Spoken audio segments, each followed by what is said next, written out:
everyone. Welcome back to the Searchlight Sessions. I am Maggie McClure, your host. And today we have very special guest joining us from Los Angeles, California, Roger Goff. Hi, Roger. Hey, Maggie. How you doing?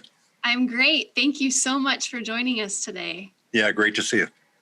So I'm going to tell you guys, the viewers, a little bit about Roger. So Roger is an entertainment professional and attorney with 30 years of experience handling hundreds of transactions across the entire industry spectrum, including film, television, music, digital media, and entertainment technology.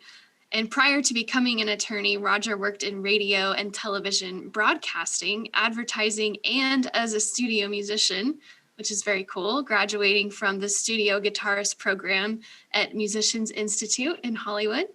As an entertainment attorney, he spent many years representing indie record labels before expanding to represent clients in the film space as well. Roger has handled financing and production for over 100 films, including the Academy Award-winning Dallas Buyers Club, Splinter, and American Gun. He has also executive produced or produced several films, including Man Down, starring Shia LaBeouf, Crystal, directed by William H. Macy, Cutthroat City, directed by RZA, and the upcoming The Tiger Rising, featuring Queen Latifah and Dennis Quaid. Thank you so much, Roger, for being here. We're excited to dive in and get some insight on a lot of different topics here. Great. Awesome. So let's get started by, can you tell us how you got to where you are today and what inspired you to get in the entertainment industry? Okay, that's the whole hour right there. So. I actually started out as a musician when I was young. And when I was in college, I gravitated towards, I have a degree in communications. And so I gravitated towards television and film. And so I kind of had a general background in the entire entertainment spectrum. When I got out of college, I then went to Musicians Institute, as you were talking about before. And then I played guitar for a few years. And you know, as I was kind of heading towards 30, you know, I wasn't there yet, but I could see 30 from where I was. And I said, okay, do I really want to be a musician for my whole life? Because kind of like what you're doing when you're 30, you're making a commitment to it. Mm-hmm. And being a musician is very hard. And you know, I was a good musician, but you know what? There's about 100,000 good musicians in Los Angeles. So I could make a living, but I was never going to be a star. You know, I mean, I was going to be a working musician. And so I kind of made the decision, I'm going to go on to phase 2 here. And, you know, what do I want to do? And I thought about graduate school of some sort, and law school seemed interesting to me. I never really thought about being a lawyer. Just like, you know, law school seemed like just an interesting education and useful for a lot of things. Mm-hmm. So I went to law school, and I did pretty well in law school. I got recruited by law firms, and I ended up being a lawyer at a big firm, and there I started doing more corporate type things. So I was, you know, I always had an interest in business, and so I was doing mergers and acquisitions and securities and all of this corporate stuff. And so that kind of combined with my entertainment background, and I left the big firm and started my own practice more in the entertainment space. And initially, because I was a musician, I hung out with musicians, and so I was doing, you know, record deals and things like that. But then, you know, around 2000 or so, you know, with Napster and all that, the music business started to change a lot. And in the meantime, I had gotten to know some film people. And so around that time, I started to gravitate towards film. So really the last 20 years has been a steady movement towards film. And the last, 10 years has been pretty much all about film and television as well, because film and television very much go together now. That, it used to be a pretty bright line between them, but now it's kind of a gray area. You kind of float between film and television. It's like, what's Netflix? Is it the film business or the TV business? So it's kind of both, Yeah. So that's kind of how I got here. And probably the last, 6, 7, 8 years, it occurred to me that having done so many deals as a lawyer, I knew everybody in the film business. I knew how to make movies. I knew the whole process. And so I started doing more of the business side and becoming an executive producer and occasionally producer of films, just because it was, kind of a natural transition for me to put the business part and the legal part together and do the whole thing, which is kind of what a producer is. So. Sure. That's awesome. Thank you for sharing. Since you started on the music side of the business, would you say, are you more engaged than most producers when it comes to music in film and TV? Directors have a lot to do with the music. They have a very good idea of how they want their movie to sound, as well as how they want it to look. And so, with certain directors, if they're friends and we kind of connect, I'll have some input on the music. But, directors usually have a pretty good idea of what they want. I've been a music supervisor a handful of times, and, so I get a chance to play that role. But I would say that I probably have a better sensibility than a lot of producers about music, just having that background, but I'm not sure that I get any more influence than any other producer just because I do. Okay. Yeah. That's very cool to know. Can you explain in basic terms to our viewers the two different areas of sync fees? So when a song gets licensed, we have the master and the publishing. This is something that we haven't really discussed in any of the other videos. And really? Yeah. That's the core of the music business right there. I can give you my quick lecture on that. Sure. I've taught a lot of classes actually in entertainment and film schools, and so it's something I talk about a lot. And really, what's interesting about the music business is exactly what you said. That every time you listen to a song, like if you're reading a book, that book has a copyright, and that's the book. If you're watching a movie, the movie has a copyright, although there's some underlying material sometimes. But every time you hear a song, you're actually hearing two copyrights, because you're hearing the composition and you're hearing the recording of the composition. Two completely different streams of income and different ways that they're treated. And so technically a sync license has to do with the composition. That has to do with the publishing of the composition. And it's synchronization of the composition with some types of visual material. That's where that comes from. The recording is actually called a master use license. And so when you go to license a particular recording, you have to license the use of the master and license the use of the underlying composition with a sync license. Now, this is something you said before we started, that sometimes you can record something yourself and you avoid having to pay for the master use license. Now, it's kind of interesting. Just a minute, I have to tap something on my phone here. Somebody was calling me. I'm calling back. Let's say that you want a Rolling Stones song, okay? So the Rolling Stones version of that song, the recording is going to be very expensive because they make a lot of money. But maybe the song itself you can get for less money and then get somebody that sounds like the Rolling Stones to re-record it. So that's why a lot of times in movies, a lot of times independent films, you'll hear songs that are not the original version of the song because they wanted that song, but they couldn't afford the original version. And so they'll get either some other artist who's already recorded it or bring musicians in to record it. And so when you're licensing, typically it's half and half for the composition and the master. But it doesn't have to be that way. That's not something it's kind of a something that's normal within the business, but it's not anything that's dictated by any law. And so if you want to pay more money for the composition and then make an inexpensive recording of the master, that's a way that you can save yourself money and perhaps get a better song than you'd be able to afford otherwise, if that's part of the question. I'm not exactly sure how far you want me to go with this, but. Yeah, no, that's all very, very helpful. Is there anything else that you want to elaborate on that topic? I could go on and on. So most of the people that are watching this, are they filmmakers or musicians or composers or? All of the above. All of the above. Mm-hmm. It's important as far as making money and spending money.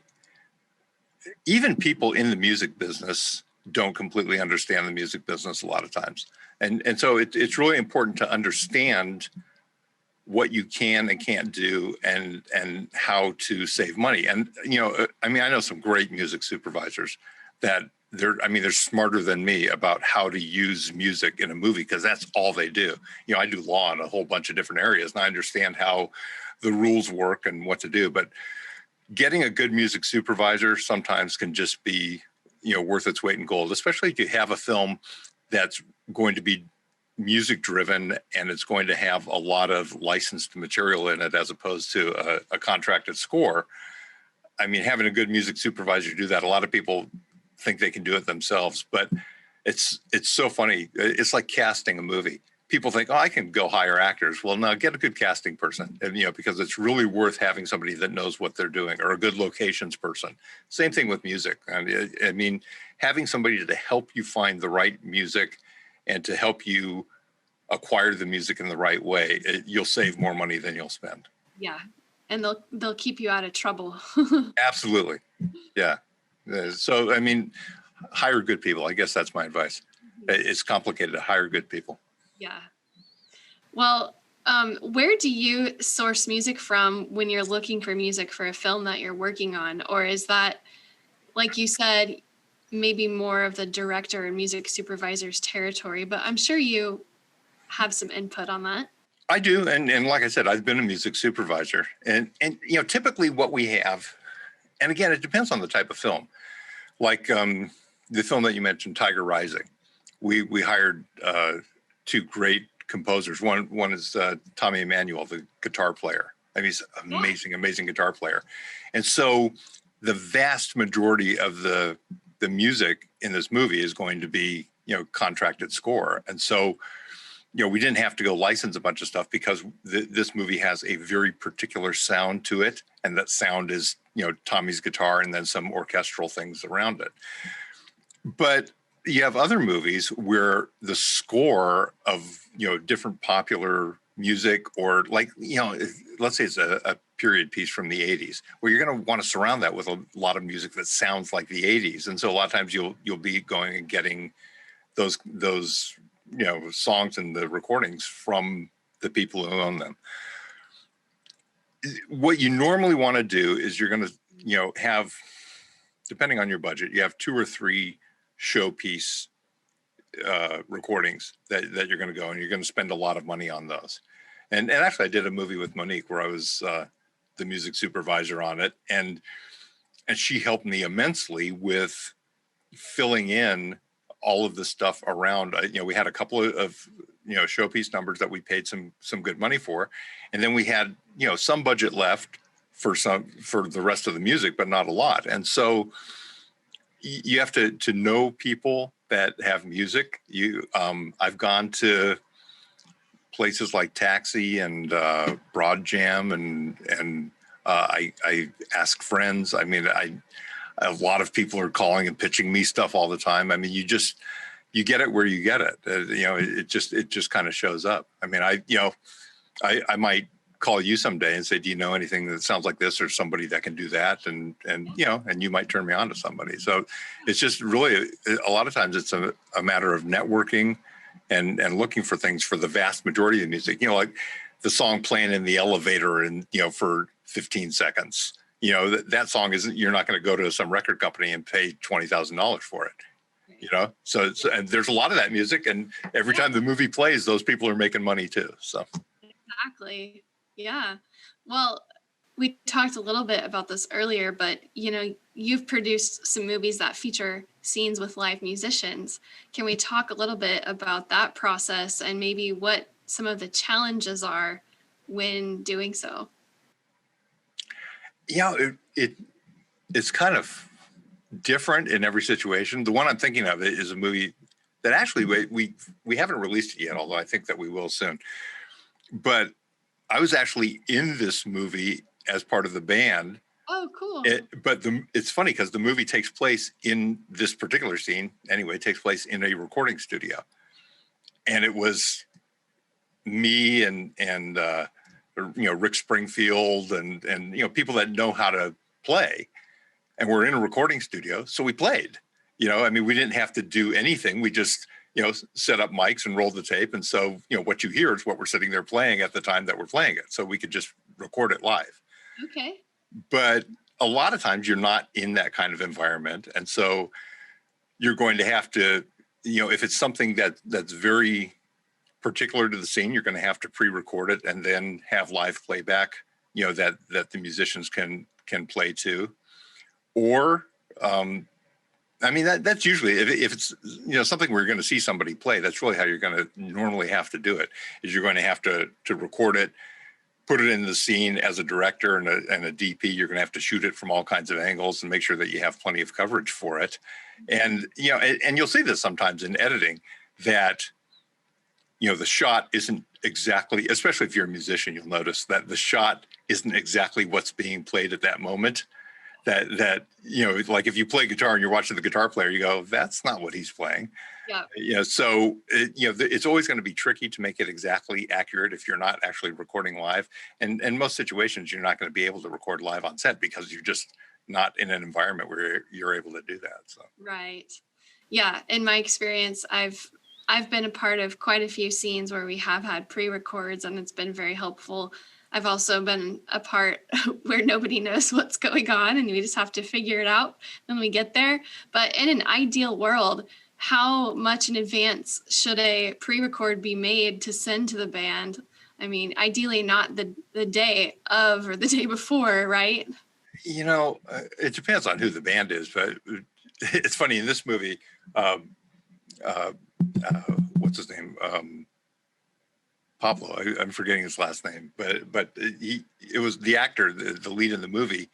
He didn't play guitar, and I actually had to teach him to play guitar because in the movie he plays guitar, and so I had to teach him to play well enough to look like he was playing in the scenes where it was happening. And then really it was me or another musician who was really doing the playing, but he had to look good enough to do it. So there's if you have somebody at that level, you have to give them some time with the music so they know how to look like they're doing it.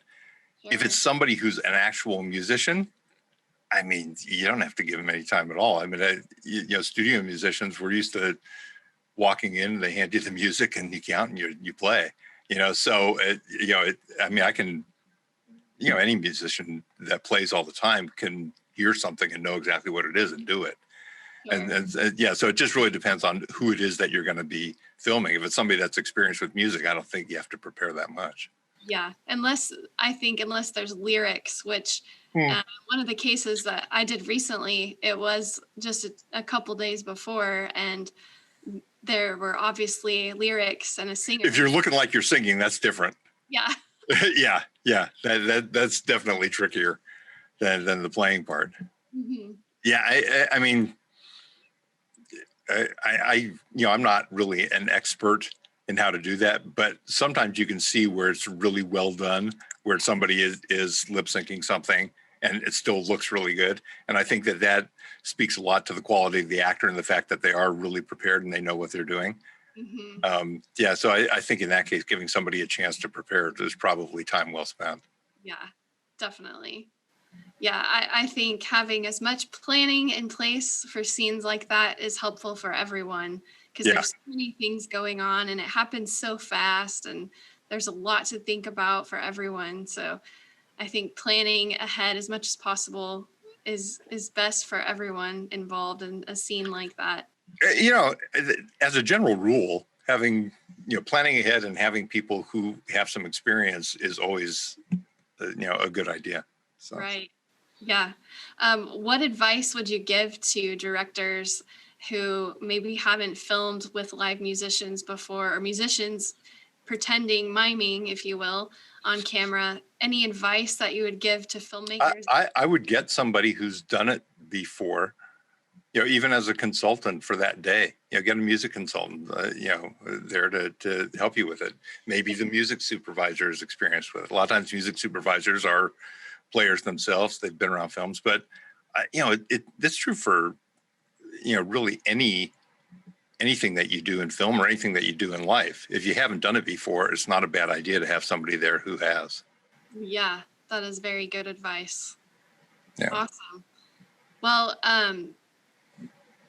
on those films that you have produced that have featured music, did you guys release a soundtrack? or will you? Um, I, yeah, you can. Hang on one sec.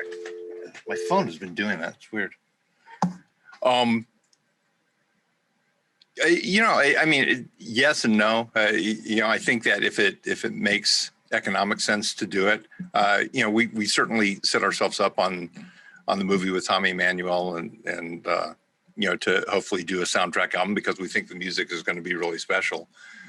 But it's something that really has to make economic sense because you could spend a lot of time and energy and money, and if there's really no market for it, it used to be like there were labels. Varice Saraband was a label that all they did was soundtracks, and so a lot of times you could just go to them and just license the soundtrack rights to them, and they would just put out soundtracks. And I think they're still around, and you can probably still do that, but I don't think it's right for every movie personally. Because it's a singles kind of business now. People listen to the song that they want. It used to be that when you would get an album and you really wanted to get the sound of that film, and listen to the whole thing kind of start to finish, and the songs and the track and everything, that it would make more sense to do that. But it's really not that business anymore. I think people listen mostly just to songs. Right. And especially if there's custom songs that are created for that movie, I think that's when it really makes sense to do a soundtrack. But we've done quite a few in recent years, and it's been nice just to have an extra marketing tool, and it really doesn't cost that much to do the soundtrack, especially full of indie artists, and it's easy to distribute. And I mean, it's not a bad idea. It's just I don't think it's the same business that it used to be. I mean, I had a friend. She had a song in the movie Pretty Woman. What is that, 30 years ago or 35 years ago, whatever it is. The soundtrack sold like 15 million, 18 million copies. I mean, it was huge. She bought a house with the money she made just from having a song on that soundtrack album. It's not that business anymore. You just don't see that. So. Wow. That's really crazy and very cool for her. That's awesome. Oh yeah. Again, and that song, because it was in that movie and sold so many copies, it got re-recorded by probably 10 or 20 other artists. I mean, it's became a huge song just from being in that movie and being on that soundtrack. Wow.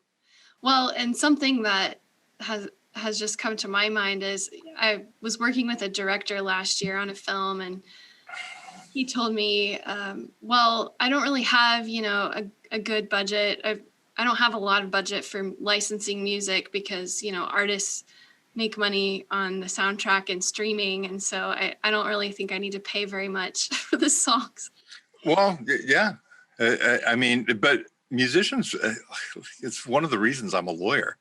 Musicians kind of get abused because, as hard as it is to be a really good musician and as talented as you have to be a really good composer, there's a whole bunch of people for not so many jobs, so it's just the economics of it mean that it's really hard to be John Williams or somebody like that. There just aren't that many opportunities. Yeah. Well, in today's age of streaming, I mean, I had to kindly explain to him that, artists are not really making a lot of money from Spotify and soundtracks, and licensing music in films and in television and in ads is one of the top lucrative ways that musicians can generate income these days. And so with that in mind, what kind of advice would you give to filmmakers when they're putting together a budget for music? I mean, unfortunately, what I would tell the filmmaker is, but probably kind of what I said before. I mean, look, making a film is hard. Getting the budget together for a film is hard. A lot of people want to just, throw a bunch of money at the music. But the reality is that if the budget of the movie is too high, you're not going to be able to get your movie financed.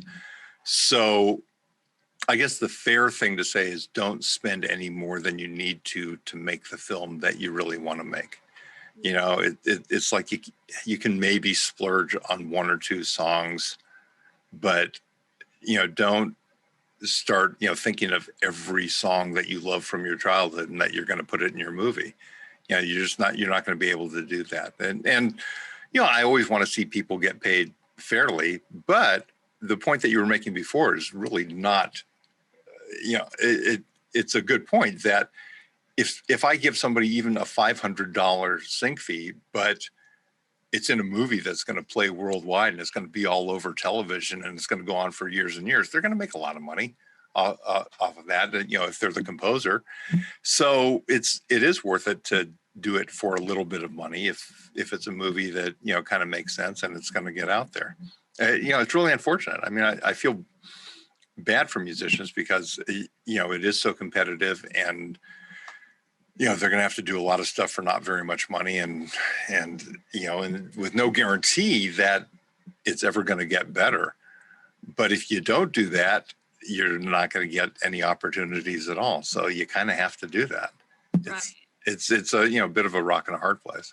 Yeah. You just have to weigh the options for that specific opportunity. And maybe it makes sense for one thing, but it may not make sense for Totally. another. Absolutely. Yeah, I think that's right. I think that you do have to, have self-respect and kind of, set the bar, where you want it to be and have some integrity and know when to say no. But at the same time, you can't be so stringent that you pass on something that may really open the door to other things. Yes, exactly. You never know where something might lead. Right. Good point to make. Right.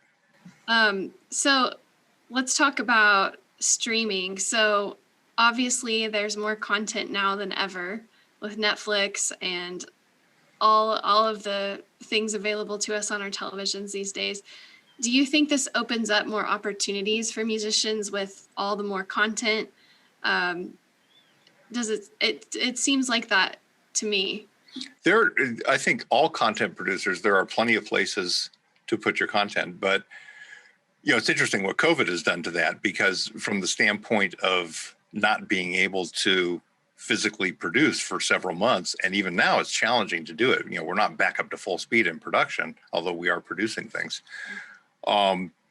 It created a bit of a vacuum, and that there's because you have the Netflix and Hulu and Amazon and Peacock and Disney and Apple and everybody's out there. They all want to have good original content.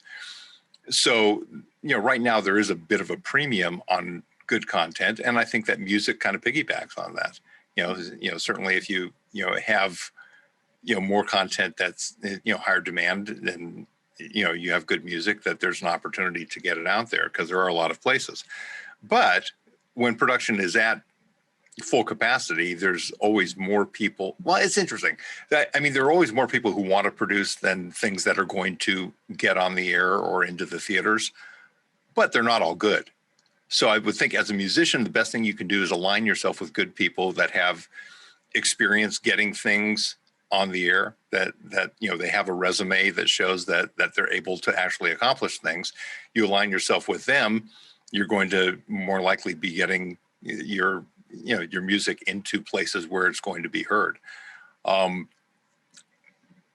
So I think that eventually the business will contract, and I think that COVID has actually pushed that down the track a little bit, because at some point you can't.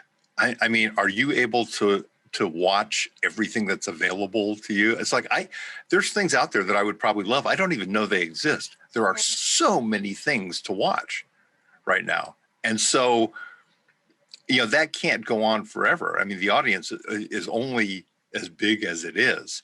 And so it can't absorb an endless amount. And at some point when Netflix, may be kind of reaching that point now where they've got all the subscriptions that they're going to get. And so spending hundreds of millions of dollars to make more stuff in order to get more subscribers doesn't make sense after a while. At some point you have to say, okay, this is the level that we're at. We now have to pull back our spending so that our profit margin stays at a reasonable rate, without us raising our prices all the time, and then figure out other ways to make money. So there will be a change in that business, but it's not there yet, because you still have Peacock and Apple and a bunch of other up and comers that are fighting for market share, and they're going to spend a lot of money to get it. So there will be money going into the production world that goes to producers and directors and musicians and all of us out there on the creative side. So I think it will change, but not today and not tomorrow, but it will change, where it'll become more competitive again. Yeah. Well, and speaking of COVID, how has that impacted you and the musicians and filmmakers that you're surrounded with? For me, I had a really good year, surprisingly, because what happened, a lot of the work that I do is in developing programming and films and working on projects to get them to the starting line. Well, when everybody stopped being able to actually go out and shoot things and produce, they put all their energy into development. And so I was incredibly busy, doing development and working on things, getting them ready to produce. And then when it's primarily SAG and the other guilds said, okay, if you can come up with a plan to do it safely, we'll let you start producing again and using our actors and our directors and such. And so the industry kind of created that framework for producing in a COVID environment. And we got out there, we, kind of figured it out. We worked closely with the guilds on doing it, and production is kind of ramping up again. So now all the things that got developed, they're getting into production. And so now I'm busy doing production.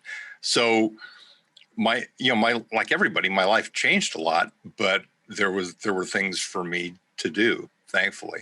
Now for, the people that I actually work with that are producing things like, crew members or composers or people like that, not as much, because they're kind of waiting for the whistle again. And there was, at least about 6 months there where there was pretty much nothing, there's just nothing to do. And so, it was a tough year for a lot of people. I think it's getting better now. At this moment that we're talking, things are pretty bad in Los Angeles with COVID, but that'll get better at some point, hopefully, sooner rather than later. And, with the vaccine and everything, I and as the weather warms up going, into next spring and summer, I imagine things will calm down a lot in the COVID arena, and then production will be back up and going again. So, it was a tough year for a lot of people, but, if people can hang in there, I think that there's still a ton of opportunity in the business. Yes, agreed. Well, what are some words of advice for musicians who can't be touring right now, but maybe they could be focused on recording and delivering music to different people, maybe like music supervisors, or how else could they be cultivating these relationships so that when there are projects that need the music, they're being considered? I think, and this is, from my standpoint, you're talking to a lot of people, so this is just really my point of view. There is an opportunity to build relationships now because, people are doing this. People are getting used to, sitting on screen and talking to each other, and it feels relatively comfortable. And so I think that relationship building is critical. I think audience building is good for musicians because, everybody's always looking at when they hire somebody, is that person going to, attract eyeballs and attract ears to the project that we're doing. So if you can build an audience and be that much more popular, it's like, I'll use my son as an example. He's a voice actor for cartoons. Well, he kind of built his social media, and people used to like, kind of his friends would give him a hard time saying, geez, you're always on Twitter, you're always on Instagram doing stuff. But he kind of, built his following a little bit. And it actually helps get him work because, people then say, oh, okay, people know you and they know who you are. And it actually, gives him a little bit of an edge when he's out there trying to get jobs and get on a particular show. So, building your following, building your relationships within the industry, those are all things that you can do and that are equally as important as actually doing the work. I mean, being good at your job is critical, but it's not the best guitar player that's on every session. It's the guitar player that can do the work that people want to work with. Yeah. So working on the business part of your business is equally as important as working on the creative part. Definitely. And would you say that from your experience, you like to work with licensing agents versus artists directly, or do you work both ways? Having been a musician myself, I have a good relationship with a lot of, musicians and actors and stuff. I mean, I get along with creative people just because I, kind of came up through that world. Um, but I think it's probably more efficient to be working with representatives who can direct you towards a lot of resources at once. Because as much as I like a particular musician or a particular composer, it's not the right person for everything that I need. So from my standpoint, it's a more efficient model to have good relationships with representatives. Although I love working directly with musicians and creative people because I like them and I understand them, and it's a fun relationship. And there are certain composers that they're very versatile, and if I need something, I say, hey, this is something that you might want to take a look at, and because they're capable of doing a lot of things.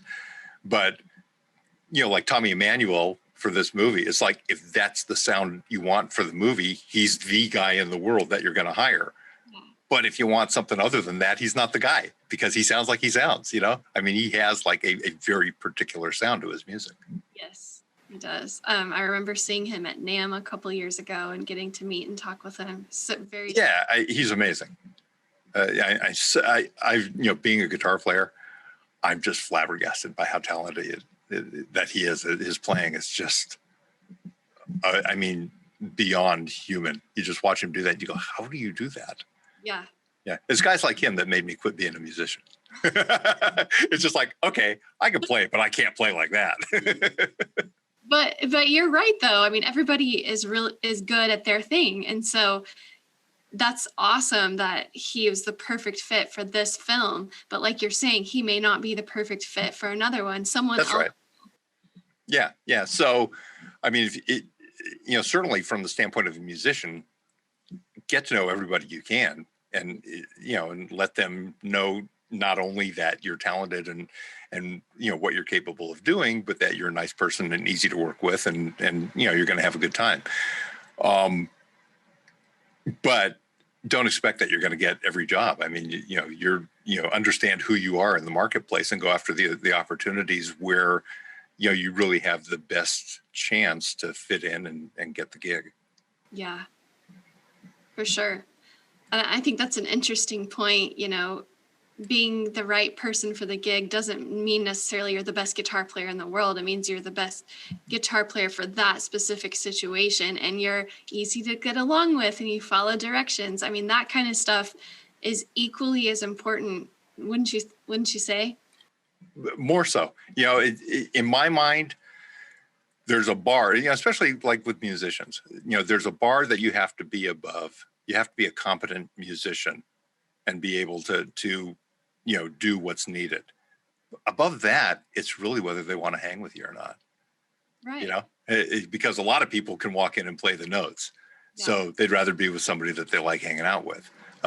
So you have to, learn your craft to be good enough. And a lot of times good enough is not a low bar. I mean, good enough means you have to be really good.